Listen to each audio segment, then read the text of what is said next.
Good evening, everybody. Thank you so much for joining us. My name is Steve Long. I'm the Executive Director of the East Hampton Historical Society. It's my great pleasure to welcome you to the Tom Toomey series presented by the East Hampton Library in partnership with the Historical Society.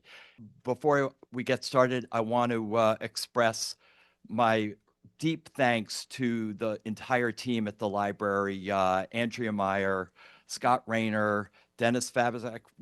Dennis was here a little bit ago. Where did he go? The folks at the library, they've been such a pleasure to partner with at the Historical Society. So big round of applause for everybody at the library. And thank you to Judith Hope. Her generosity makes this lecture series possible. So, thank you.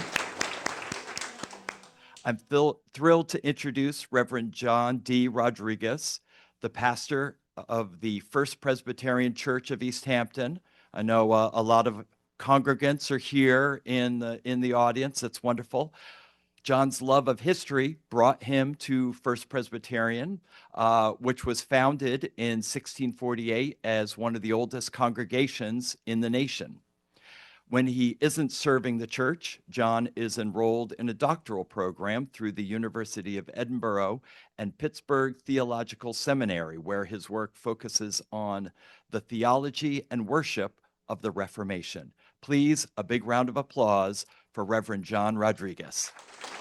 Thanks. I appreciate it.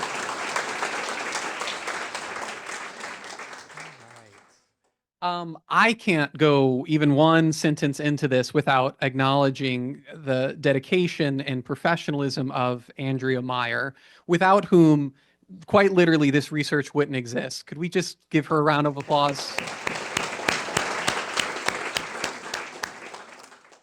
All right, so a little bit about me to get things started off.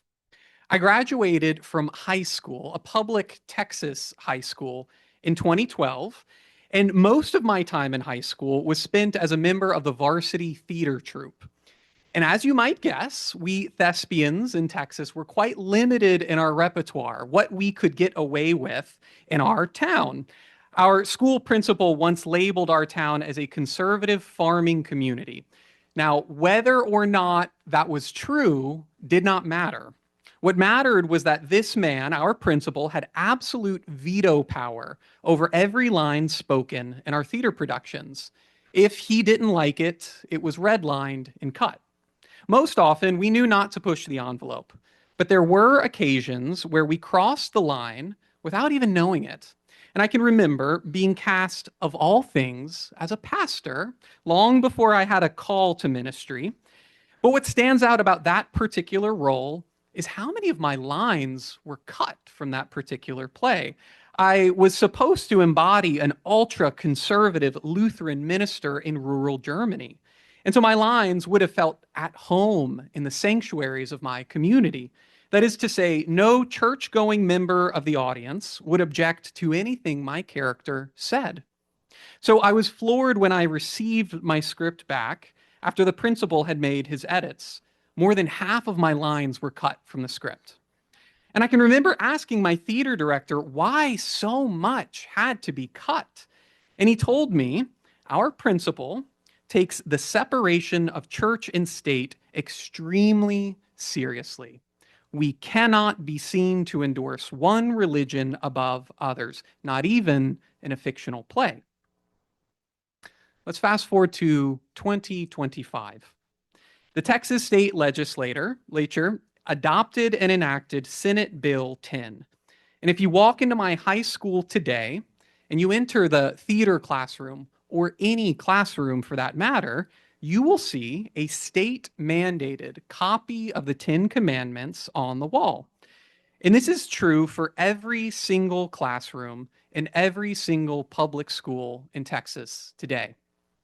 In 2024, Texas education officials approved the adoption of a new curriculum that offers schools the opportunity to include Bible lessons starting as early as kindergarten.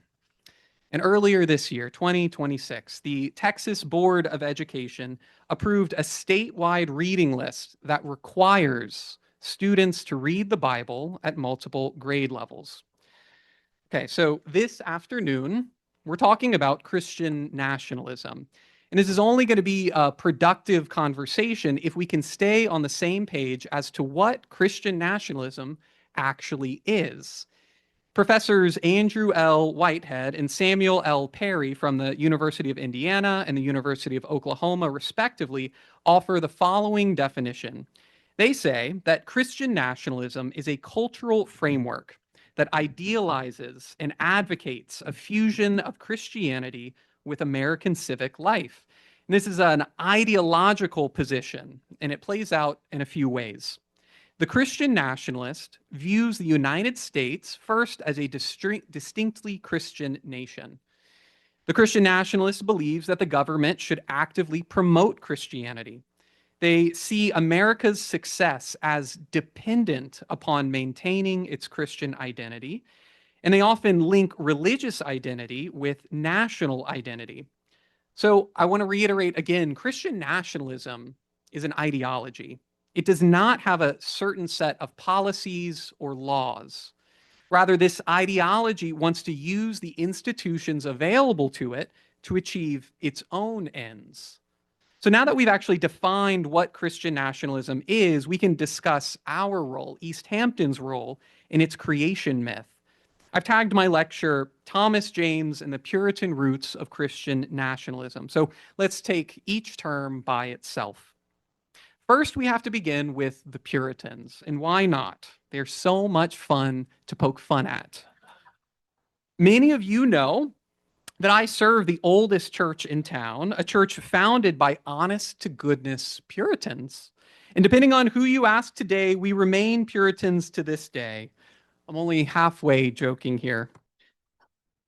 The Puritans who founded our church came from the southeast of England during this great wave of religious migration in the early 17th century. And scholars, they used to say that people like the Puritans came to the New World in search of God, gold, and glory. I like to think when they landed in East Hampton, they found trees, disease, and ticks. So this working theory, God, gold, glory, it may have been true for some Puritans, but the earliest settlers of East Hampton tell a different story. In fact, our town records paint the picture of a very peculiar people. East Hampton's colonial founders first landed in Lynn, Massachusetts. The Massachusetts Bay Colony was the model for what Puritans sought in the New World. A government in which only members of the church had a vote. Churches whose worship and preaching strictly adhered to Puritan theology.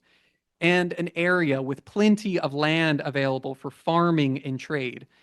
It's no exaggeration to say that Massachusetts Bay Colony was the city on the hill that colonists risked everything to travel to. It's no exaggeration to say that these colonists, they effectively died to their previous lives for the chance to reach a land like this. So it is striking that having arrived in the promised land, these families would determine that something even better must exist beyond the bounds of this new settlement. And so East Hampton's founders are among those particularly adventurous individuals who left the comfort of the old world to travel to the outskirts of the English Empire. And then, having landed there, they decided to travel to the outskirts of even the New World. They came to the frontier of the frontier. And so these were not your typical Puritans. We have a map here of what the New World looked like in 1650. And I'm on a constant campaign to remind people we're really New Englanders here on the East End. In the red, you're going to see what they recognize as New England at the time. And wow, Long Island, here we are in New England. So having arrived at the plot of land that we know as East Hampton Village in 1649, we know that the first settlers put their mind to building a meeting house where worship could take place every Sunday. The first meeting house was built using pooled resources. And even after its construction, the family who was responsible for running it was compensated by the congregation when it was used as a church. The story of East Hampton from its earliest days is a story of the complicated consequences of patronage. The very room we are sitting in right now, the room in which this lecture takes place, is a living example. We are seated in the Baldwin family lecture room. Now, because of the generous donations of patrons like Alec Baldwin, our humble library has the resources of a far larger institution. We are at once grateful for his patronage and also aware that patronage can lead to dependence. And so, from our earliest days, East Hampton has struggled between the benefits of patronage and limitations of dependence. Our original village patron was Lion Gardner. And Gardner was an enterprising frontiersman who helped facilitate the earliest agreements that brought this land under English control. Now, from his earliest days settling Gardner's Island, Lion worked to establish a Puritan church in the area. When his plan to make his island the home of the church failed, he quickly threw his financial backing behind the establishment of a church in the village with its own minister. He wrote the great Puritan leader John Winthrop Jr. in search of a new minister for this new settlement.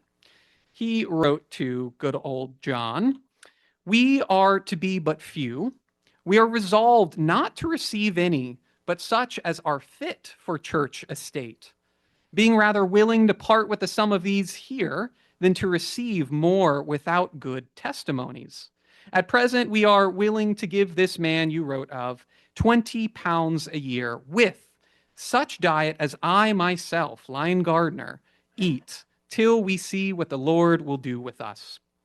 A year later, a young minister named Thomas James Jr. would arrive. Surprisingly little is known about Thomas James Jr. prior to his arrival in East Hampton. It is possible, for instance, that he was among Harvard's first graduates, but we can't confirm this. We know that he was born in Lincolnshire, England, a hotbed of Puritanism, to a father by the same name. So to do justice to the life of Thomas James Jr., we have to begin with his father. Thomas James Sr. led a fascinating but ultimately embattled career. He brought his entire family to the New World, first landing in Boston, for the purpose of founding a Puritan church. And Thomas James Sr. did just that. He was the founding minister at the Congregational Church of Charlestown outside of Boston.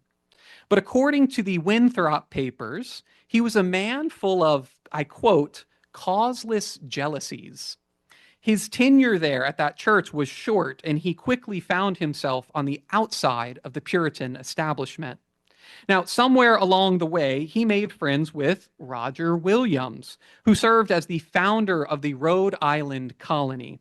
What you might not know is that Rhode Island, despite belonging to what we call New England today, was ideologically the furthest thing possible from Puritan. Instead, the Providence Plantations, as it was called then, better resembled the U.S. Constitution of today. This means that it went out of its way to avoid declaring any official state religion. The political vision of Roger Williams was enumerated in the Providence Civil Compact. And the Providence Civil Compact was authored by Roger Williams, but it was physically written by Thomas James Sr.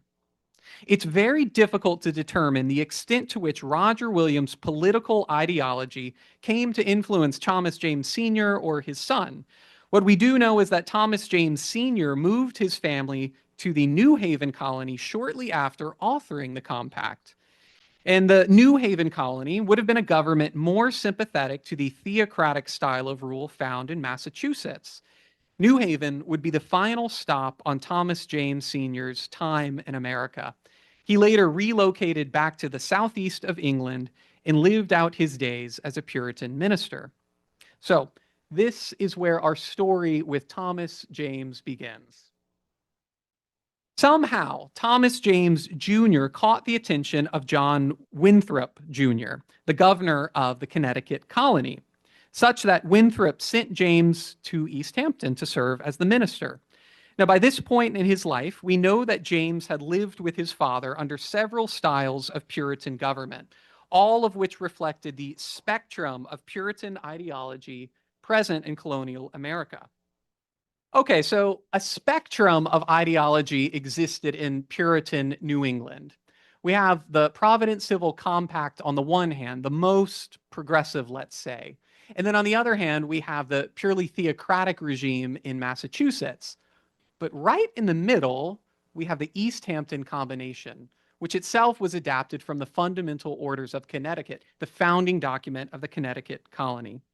So I make the argument that when James accepted the call to serve as East Hampton's first minister, he did so with the knowledge that he would serve as a founding member of a new settlement.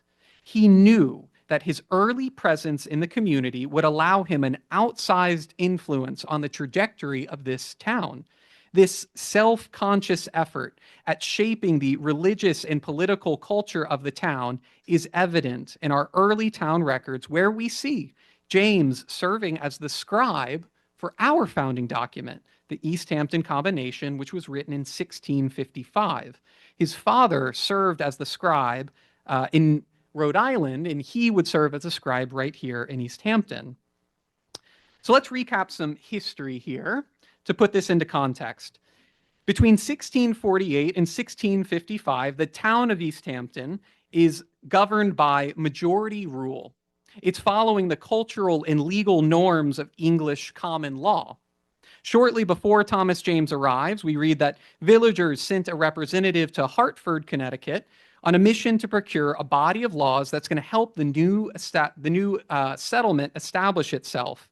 And this results in the East Hampton Combination, which, as I said, bears a suspicious resemblance to Connecticut's founding document. But this self-rule, this self-determination, it only lasts for 9 years in total. By 1657, it appeared that the Dutch, who had been battling England for control of Long Island for some time now, the Dutch might extend their occupation to the East End. So seeing this, the residents of East Hampton make the prudent choice to come under the protection of the Connecticut colony. The important thing is this: the founders of East Hampton were in no rush to give up their sovereignty. The settlers did not protest the decision to seek out help from Connecticut out of necessity, but they did not join any sooner than they absolutely had to. And this is a motif that runs throughout our story: the desire to build something new on one's own while participating within a greater tradition. Now that we know something about Thomas James, his history, his journey to East Hampton, and his role in its earliest days, we need to learn more about the people he was called to. It's important to know that different Christian traditions, both then and now, handle the calling of a minister differently. In some traditions, a bishop is given authority to unilaterally send a clergy person to serve a church. Some traditions allow a church to find their own minister who is later approved by a bishop. But the Puritans practiced congregationalism. So this means that the people alone were responsible for finding and then democratically electing a minister to serve them. The appointment of a minister was indefinite, meaning the minister could serve as long as he and his congregation were happy with the arrangement. So in this way, a minister is incentivized to be selective about the type of congregation he will serve. No one forces him to take one church above another. Instead, the decision is given to both the church and the minister as a mutually democratic election. There are a few episodes from the early days of the village that help us understand the character of our founders outside of Thomas James. First, we learn that somewhere between Lion Gardner's offer of 20 pounds annual salary and then Thomas James' election as the minister, the salary more than doubles to 45 pounds and then shortly after 50 pounds per year. This means that James, as a brand new minister in a small frontier church, was compensated the same as a senior minister in a large established church.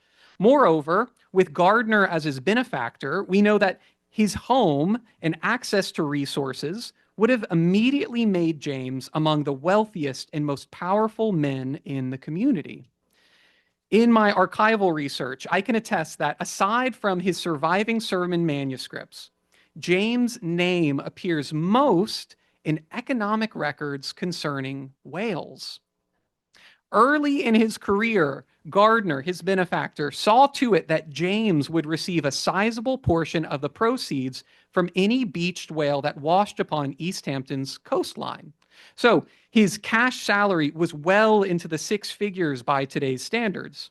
His housing and food were provided by Gardner, and they were placed on the Gardner estate. And in addition to his salary, room, and board, he was entitled to cash proceeds from harvesting whales. This was a community invested in the office of the pastor. They sought to ennoble him economically, even if their church attendance suggested that their heart really wasn't in it.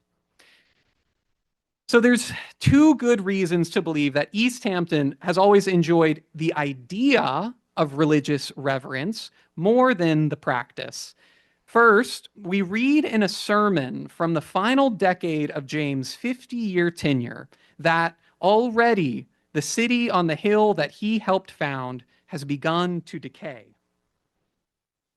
So in a sermon dated September 21st, 1690, James preached to his congregation.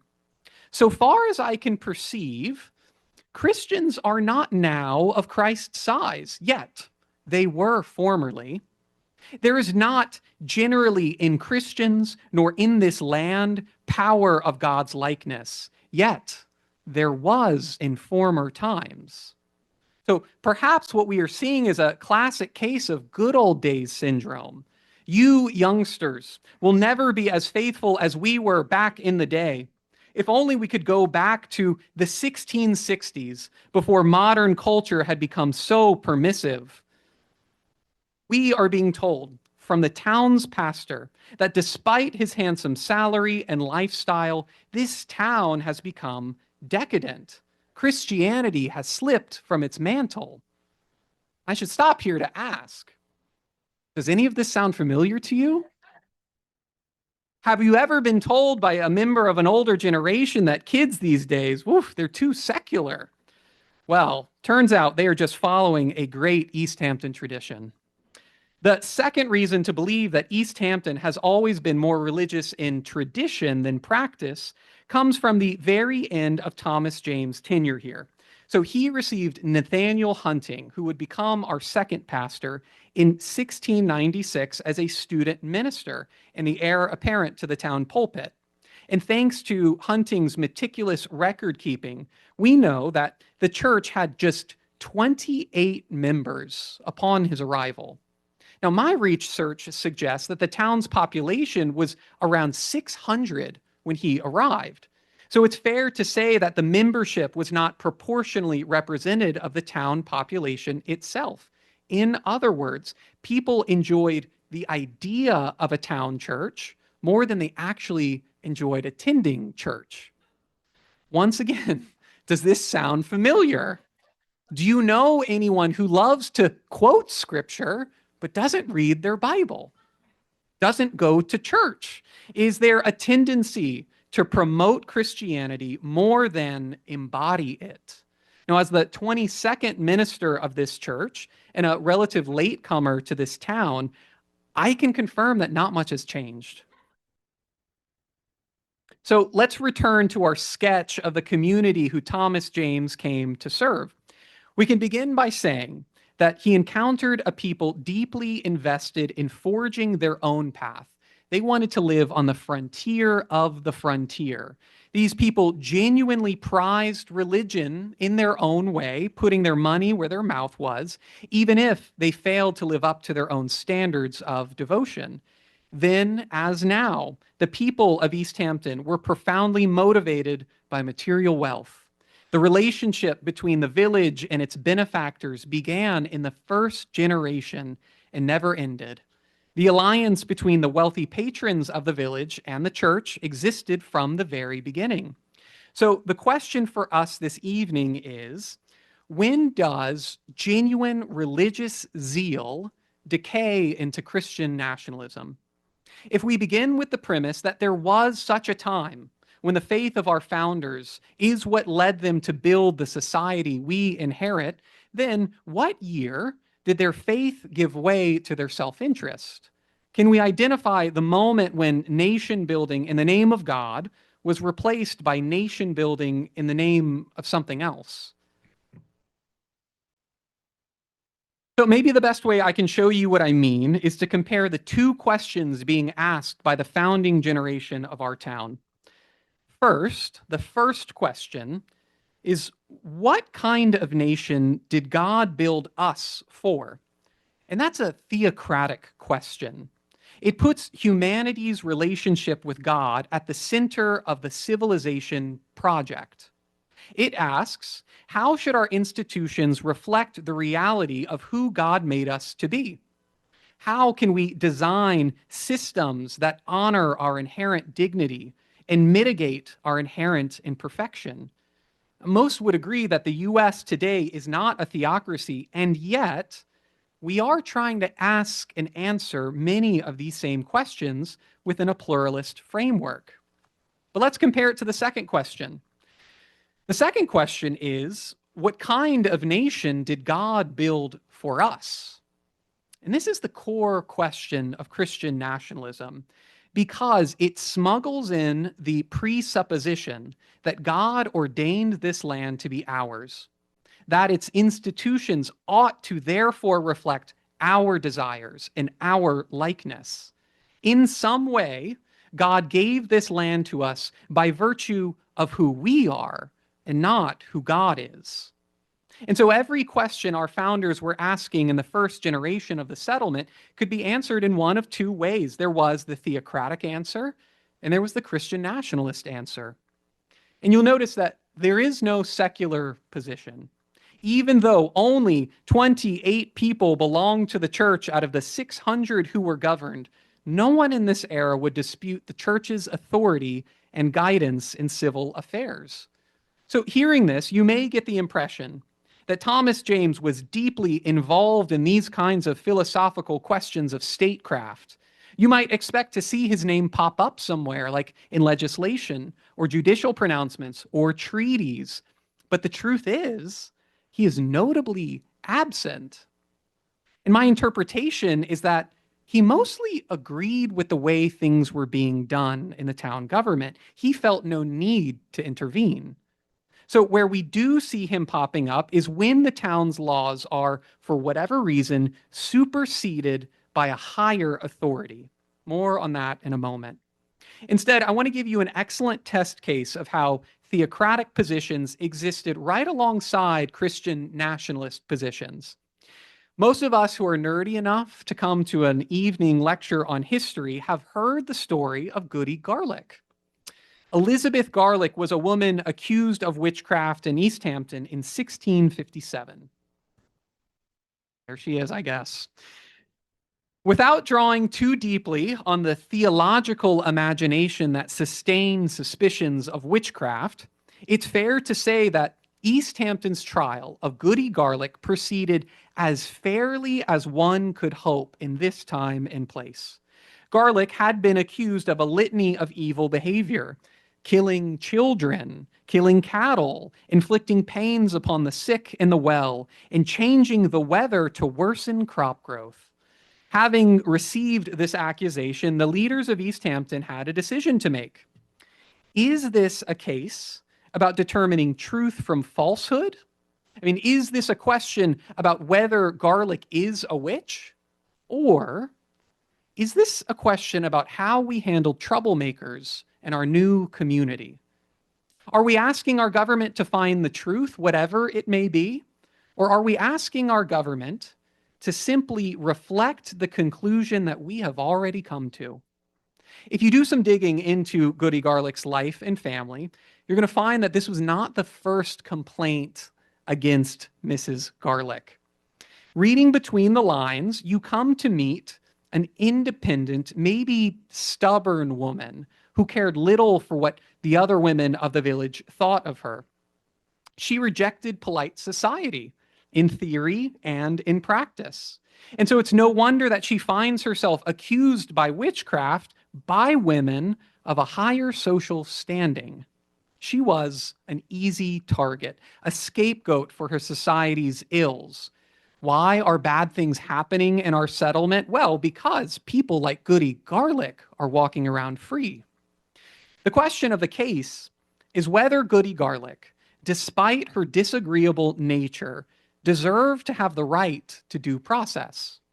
By virtue of her being a child of God, by virtue of our government reflecting the justice of God, how should a new society treat people like Goody Garlick? That's the theocratic question being asked.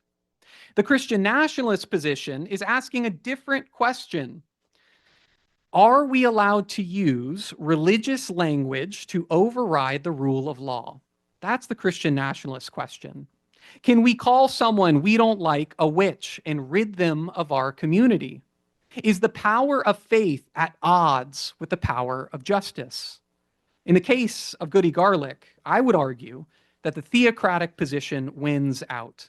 Those in charge quickly determine that the East Hampton court is no place for a witch trial of a local woman.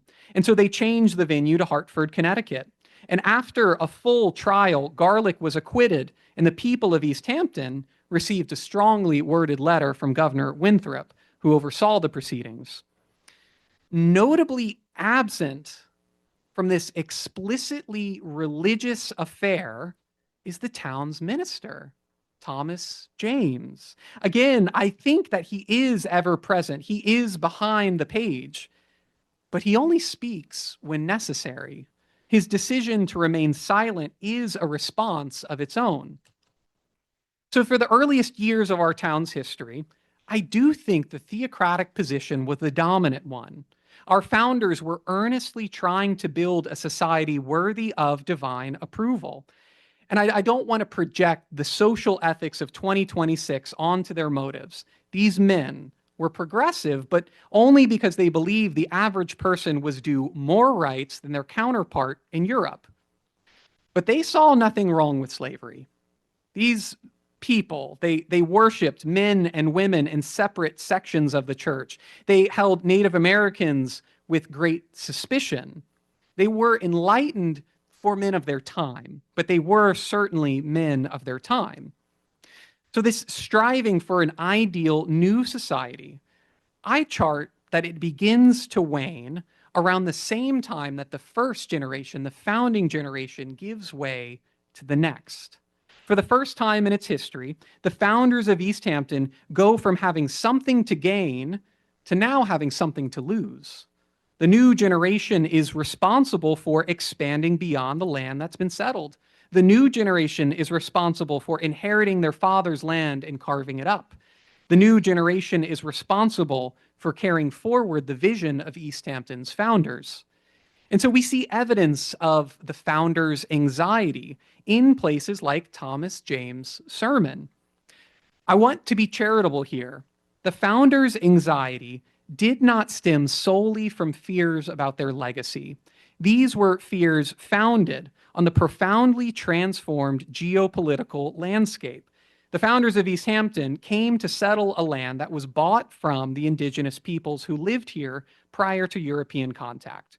But as more and more Europeans arrived, the founders' claim to the land came to mean less and less. At first, it was fine to identify with the project of Puritan New England, to self-govern according to majority rule. Then, though, it became necessary to identify with a larger government who could defend against territorial claims made by foreign nations. So the self-governed town comes under the jurisdiction of the Connecticut colony. That was enough oversight until the Dutch come in and they go on a campaign of reconquest. And now, all of a sudden, the narrow strip of sea that we call the Long Island Sound, it may as well be 1,000,000 miles wide.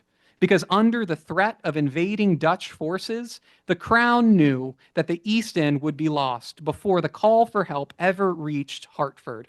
And so, the King of England makes a unilateral decision to place East Hampton under the jurisdiction of the colony of New York. It is hoped that this will ensure the East End remains safe from the threat of the Dutch. At first, this is met with resistance, but not protest. The good Englishmen of East Hampton believed that their majority vote to remain under the control of the Connecticut colony would be received and affirmed. And to this end, Thomas James and other town officials travel to Southampton. They form a deliberative body, and acting as representatives of their settlements, these men formalize an appeal to the crown, asking to please remain under the jurisdiction of the Connecticut colony. But when they finally receive their response, they learn their plea for sovereignty has fallen on deaf ears. Their future will be as residents of the New York colony. Moving their affiliation from the Connecticut colony to the colony of New York presents two immediate legal consequences. First, the body of laws that govern East Hampton are changed overnight.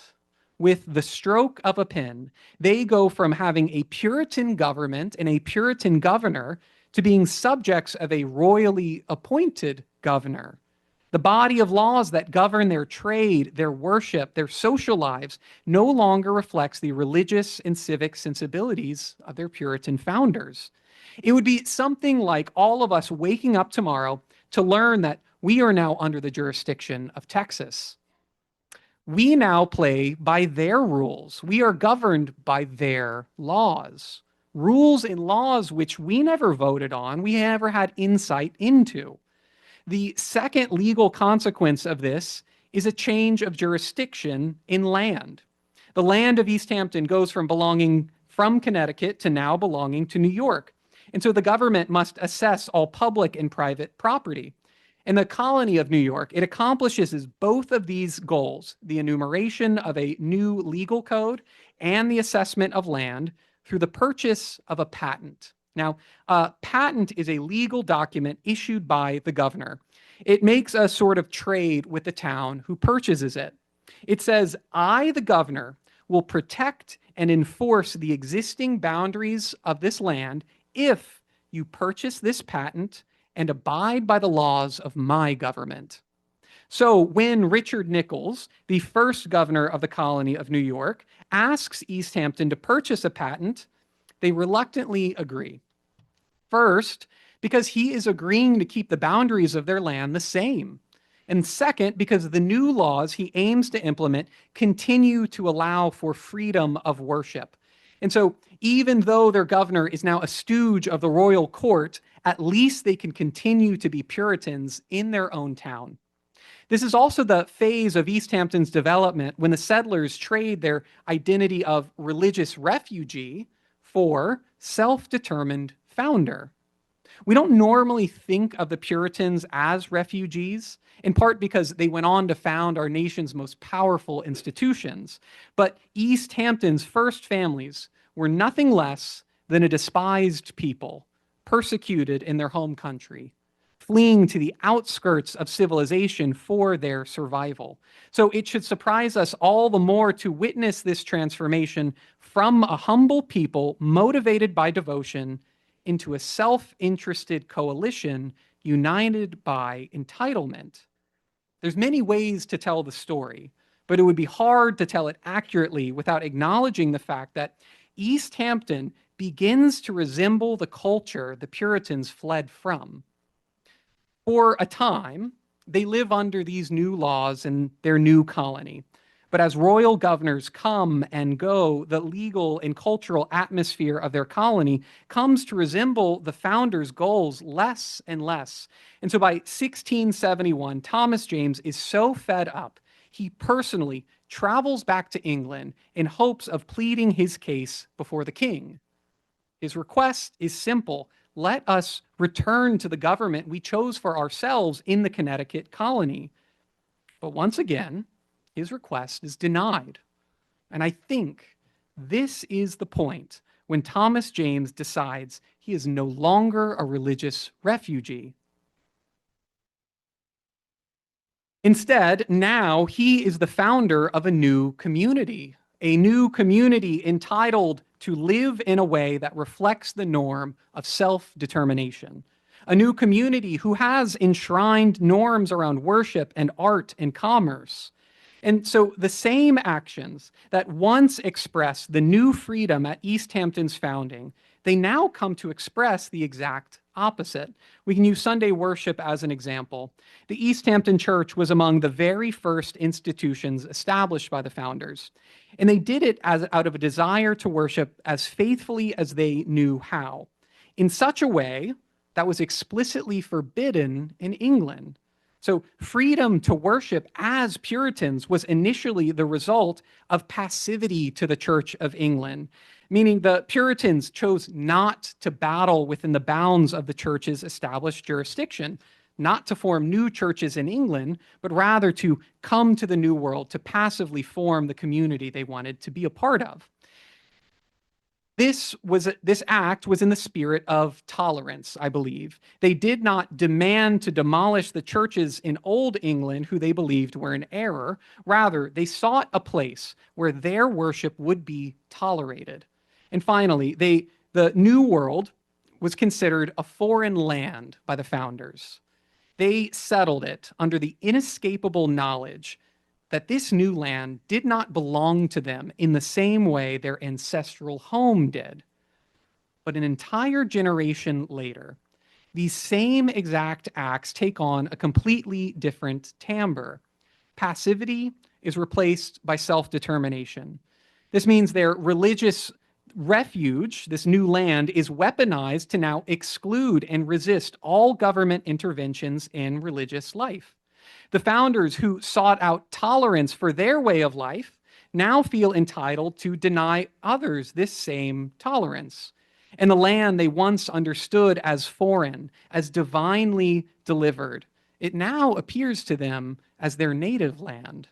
Their customs and way of life are no longer reflective of their refugee identity. Instead, they are simply the ways of this land. For as long as people who look and sound like you and me have lived here, they thought to themselves, this has been our way of life. And that is how the refugee becomes the nationalist. And this all comes to a head in 1686. By now, Thomas James is 66 years old. He is a wealthy and powerful elder statesman in the community. His influence extends beyond the bounds of the East End to the community of indigenous tribes who populate the Long Island and Connecticut colony. By now, he is deeply invested in the status quo. He has built the city on the hill that he dreamed of when he arrived in 1651. He has amassed land and power. So when the newest governor of the New York colony, Thomas Dongan, requests the purchase of yet another town patent, James is ready for battle. The biggest change between the previous patent and the Dongan patent had to do with the administrative oversight the crown would come to have over the colony. So whereas 15 years prior, James traveled to England to beg the king for greater involvement in the affairs of the colonists, only to be rejected, now James understands himself differently. His identity is not as a refugee of the English Empire, it is as the founder of a new community. What business does the king have with the town I helped found? Why should the crown's laws have any bearing over my life? Moreover, what right does the king have to uphold or deny the boundaries of the town I established? Small protests broke out amid the months of deliberation by town elders as to whether or not they would purchase the patent. But the protests came to nothing, and perhaps Thomas James saw the writing on the wall that there was nothing he could do to stop the slow and steady encroachment of the royal authority. So he did what only he could do. He wrote a protest sermon. In the text of the sermon, it's never been recovered, but the legal proceedings that follow tell us that he was preaching out of Job 24:2, which reads, "Some remove the landmarks. They violently take away flocks and feed thereof." Okay, so if you're struggling to see what Thomas James found so fitting in this text to write a protest sermon, you're not alone. You got to know something about the book of Job. I'm sorry, my folks are used to this.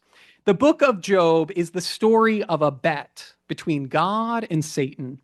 One day, God is marveling at just how faithful Job is when Satan walks up and says something like, "Well, I bet he wouldn't be so faithful if you didn't treat him so well." And God responds, "Fine, let's put him to the test. I will take away every good thing I've ever given him, and we will see if Job still loves me." And so the story goes that God kills off his children. He makes him poor and destitute. All the while, Job is left wondering what he did wrong to deserve this change in fortune. And Job considers all of the sources of evil in creation. And in chapter 24, Job is meditating on the evil done by the powerful, by kings and rulers. And among their evil deeds is stealing from the poor, exploiting the worker, abusing the orphan and the oppressed. But James, he's not preaching about those sins this morning. He is preaching about the evil of removing the landmarks, aka changing the boundaries established by those who came before you. The chief sin of the governor, the foremost complaint of the governed, is that the king has threatened to undermine the will of the founders. In a very radical change in perspective, Thomas James accuses his own king, the sovereign of his government, of being a foreign invader who seeks to redraw the boundaries of his settlement.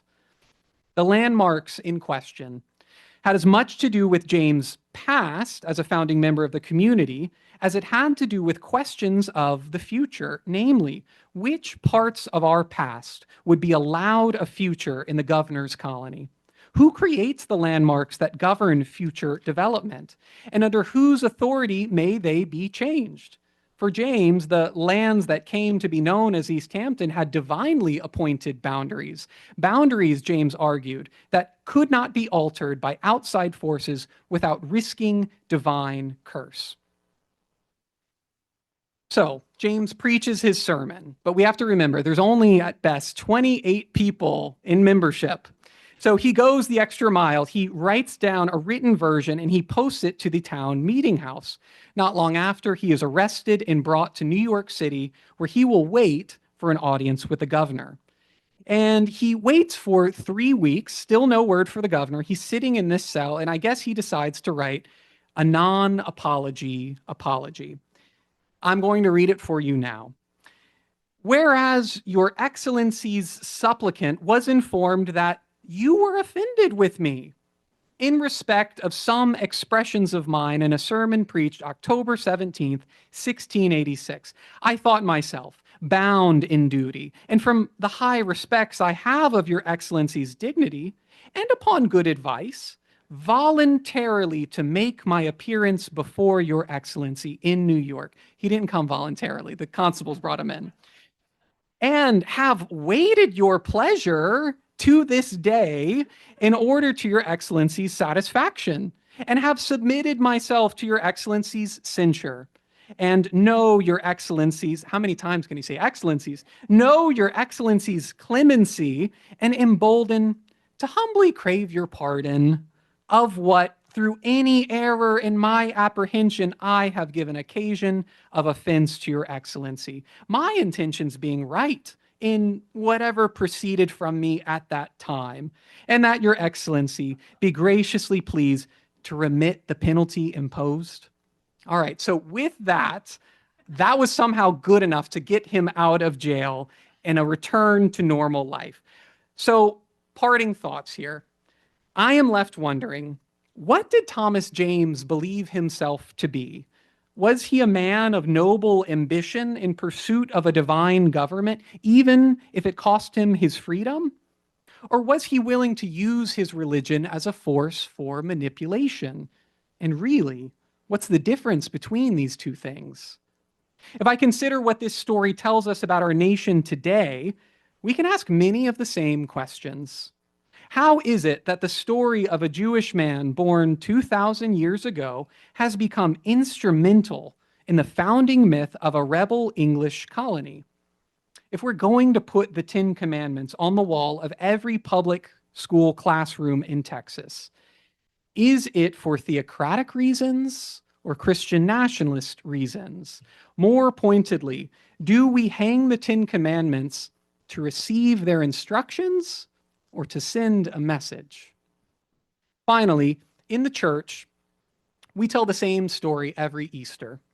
It is the story of a man born to poor parents, raised as a refugee on foreign soil. This man broke bread with every kind of person he was taught to hate. He loved and served his neighbor to the point of death. And in the moments before his execution, his followers tried to fight for his release.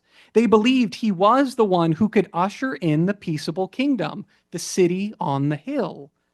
But after the first swing of a sword, he stopped his followers to say, "My kingdom is not of this world. My kingdom is from another place." So the question is, if Christian nationalists aren't following this man, who are they following? Thank you.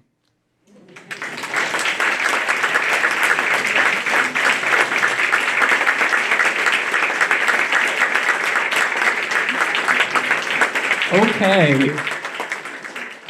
I'm told we only have 5 minutes for questions, so it looks, oh, hey, I know that one. Jane has her hand up right here. Just wait for the mic so they can hear you. You mentioned the great wave of migration.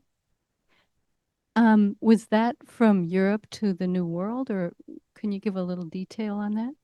So when I'm talking about the great wave of religious migration, I'm only talking about the British Isles, Scots and English who were rubbing up against the crown while they were figuring out, are we going to be Presbyterian? Are we going to be Catholic? Or what are we going to be? And these Puritans had no place in that conversation. And so essentially, they were tolerated until they weren't. And when they were no longer tolerated, they built boats and they sailed to America. Yeah. Oh, yeah, Father Ben. Say how much I appreciate what you said about churches and pastors in East Hampton from the very beginning. There is I knew you'd appreciate that. It's so true. There's a writer, Colin Woodard, wrote a book, American Nations, and his theory is that the DNA of an area is set by its first inhabitants, and that DNA is replicated. And so California, for example, has that Spanish influence, but also the gold rush, and that's why Silicon Valley is there, right? And we're part of New England Yankeedom. But his whole idea, the DNA is set by the first people. So I think you're living right into that. That's really your thesis here, right? Absolutely, yeah. This is part of who we are today. So I just raised that book, Colin Woodard, American Nations, really wonderful. The other book is Mayflower by Nathaniel Philbrick. He talks about the Mayflower colony and how that turned in one generation from the ideals to wanting to make money and King Philip's War, and it all changed. I think what you're getting at is that we're more true to ourselves than we want to admit. That the sins are passed down with the virtues. Thank you so much. Yeah, it sounds to me, well, first of all, this is less of a question and more of a defense as his 10th great-grandson, Thomas. Oh, no. So I should have known. My rhetorical question to you is, who would save East Hampton if Texas came to take over? He'd be the one providing the sermon against it. And then not to mention, he was thrown in jail for what? For speaking his mind. Yeah. Right? Yeah, he was a pioneer in that great Puritan tradition of resistance to civil authority. There's no doubt. It's just a conflict of interest when you happen to also be the civil authority in the town limits, you know? That's fair. And he did remain that for 50 years. Yeah. And his father went back to England. Thank you. Oh, this is great. Thank you. Thanks for being here. Yeah, Bess. I'm going to give you a really quick question, and I couldn't resist because I'm the 11th great granddaughter of the next minister, Nathaniel Hunting. And I want to know Oh. if it was under him that it all went bad. Are there any other Hunting descendants before I respond? Yes. I'm going to give you the ultimate Reader's Digest version because I could do another, the whole thing on that. There was this thing called the halfway covenant. It was an accommodation to unfaithfulness. People wanted to continue to have their children baptized into the church, but by Puritan standards, you could only do that if you could articulate a salvation experience in your life. They said, well, I don't really want to do that. That's awkward. That's evangelical. That's weird. I don't want to do that. Can I just have my kid baptized anyway? And under Hunting, he said yes. So I don't know. The loosening of the restrictions started right there. And he went from 28 members. He retired with 78. And then Buell really exploded. Anyway, that's another night. It is 6:30. So do we need, okay, we will, okay, right here. Hi. My name is Prudence Talmadge Hamilton Carabine, and I am 13th generation Talmadge, which is another name that ran around town a lot. And one of the things that I remember as an 18-year-old 60 years ago was that my grandfather, Ferris Talmadge, who was a potato farmer in East Hampton for 50 years, spent a lot of time in Albany and managed to get a copy of the Duncan patent. He brought the Duncan patent back, and when I was 18 and other people were older than that, he in the room who were activists, he said, you take this Duncan patent and you remember what we are and who we are forever. And you hit them on the head if they forget, because the Duncan patent gave us rights as legitimate American, or in that at that point, New York citizens, and now American citizens. And I believe that these things are important to discuss and think through, just as you have done. It's a beautiful job. Thank you very much. Thank you. I appreciate it.